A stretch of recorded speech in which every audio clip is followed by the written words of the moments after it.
y a quelque chose de vraiment fascinant à voir d'anciens mythes classiques renaître de leurs cendres pour venir percuter nos crises modernes. Aujourd'hui, on va décortiquer ensemble comment une histoire vieille de plusieurs millénaires a été ressuscitée à l'un des moments les plus sombres de notre histoire contemporaine. C'est un récit absolument captivant qui parle de ferveur, de devoir et qui redéfinit totalement la notion de courage. Alors, posons-nous d'abord une question très simple. Pourquoi réécrire une tragédie antique? Comment un texte aussi lointain peut-il nous servir de miroir quand le monde s'effondre?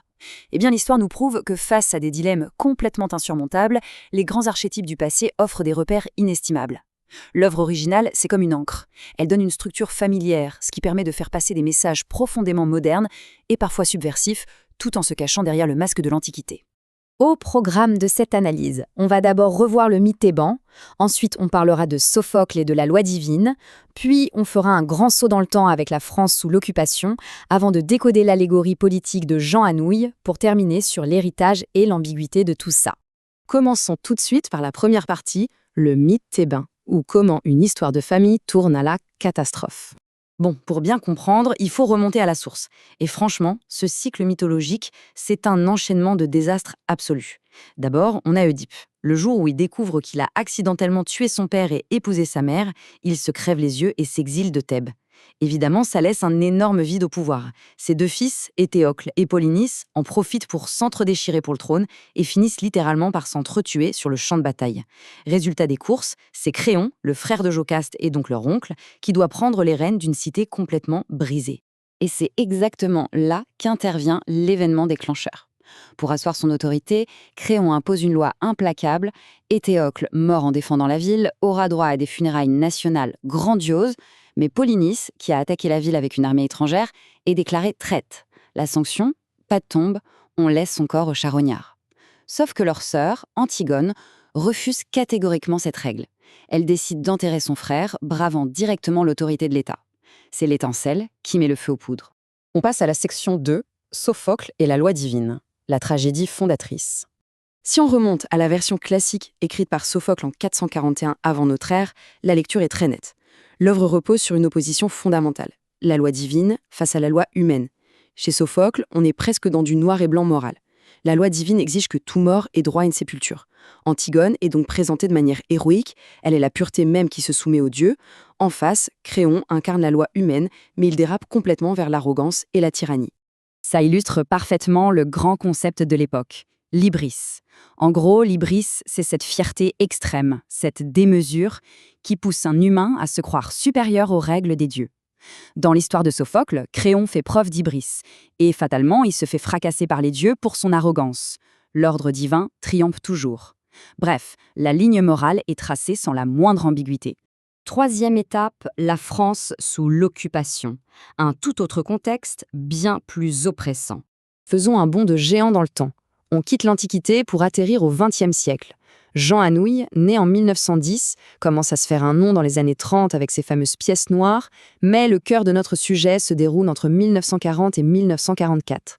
C'est l'occupation allemande. L'atmosphère en France est étouffante, terrifiante même.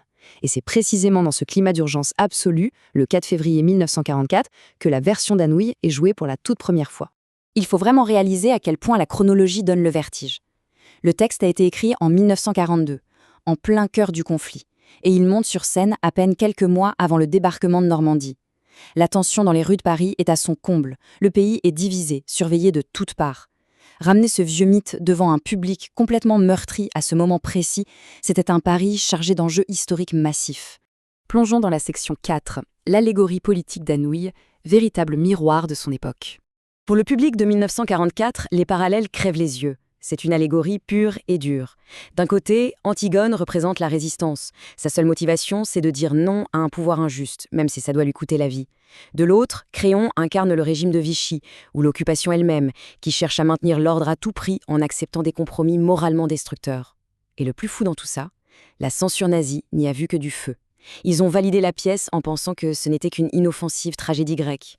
Mais attention, c'est là qu'Anouilh opère un tournant dramatique brillant. Il ne fait pas un simple copier-coller de Sophocle. Il brouille intentionnellement les pistes. Il met dans la bouche de Créon des arguments politiques et pragmatiques qui sont, franchement, extrêmement convaincants sur le fardeau du pouvoir. Et le pire, Il montre une Antigone qui se met à douter. Elle finit même par avouer qu'elle ne sait plus trop pourquoi elle se bat, réduisant tout son combat à un non viscéral, obstiné. La ligne entre le héros et le tyran explose complètement. Ce qui nous amène à la dernière partie, l'héritage et l'ambiguïté de l'œuvre, succès et polémique. Le contraste entre les deux époques est saisissant. D'un côté, en 441 avant Jésus-Christ, on avait une certitude morale implacable, le bien contre le mal, validé par l'héroïsme divin.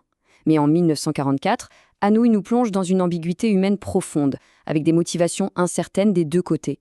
Forcément, cette absence de manichéisme a provoqué un immense débat à sa sortie. Certains étaient persuadés que c'était un appel à la résistance, pendant que d'autres pensaient que la pièce donnait de bonnes excuses à la collaboration. C'est exactement cette complexité qui en fait un chef-d'œuvre. Et ça nous laisse avec cette question provocatrice, qui résonne toujours aussi fort aujourd'hui. Au fond, est-ce que la véritable résistance nécessite un but précis et un programme clair? Ou bien est-ce que le simple fait de dire non à un pouvoir injuste, juste par intégrité personnelle, est suffisant pour faire de nous des êtres libres? C'est le coup de génie de cette réécriture. Elle ne nous donne aucune réponse facile. Elle nous confronte simplement à nos propres convictions.